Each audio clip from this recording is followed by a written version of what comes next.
No dobre, skúsim to ešte raz. Minulý rok som to natáčal, tak skúsim ešte dnes. Je 4. marca 2024. Tieto tačky som nechal naschvál otočené, aby do nich napršalo. No a za posledný týždeň alebo dva pršalo teda často. No a pozrite sa, čo je v nich. Neviem, či len nám do záhrady to prší a nikto si to nevšíma.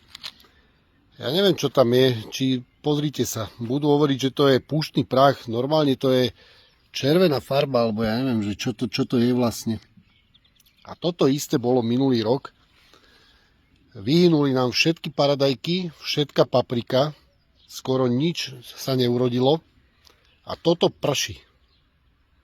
Červená farba znamená, že sú tam asi nejaké zložky železa, alebo ja neviem čo. A to nie je stáček, lebo tie boli umyté.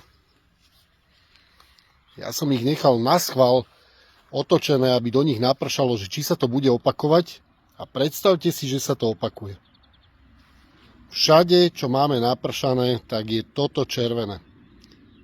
Môže mi niekto vysvetliť, čo to je? Keď si dobre pamätám, tak dážď a voda bola vždy čistá. Dnes je to nejaký červený sajrajt. Ak niekto bude tvrdiť, že to je čisté, že to je v poriadku, tak ja hovorím už teraz, že určite to v poriadku nie je. No mám také nutkanie zobrať túto vodu a dať ju normálne na rozbor do Nových Zámkov.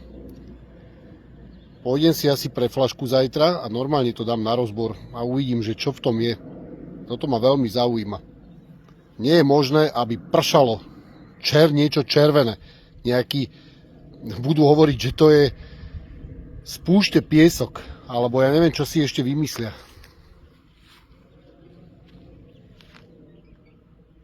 Ak máte nejaké podobné skúsenosti, dajte mi vedieť, veď asi nie len nám do tačiek tu prší červené niečo.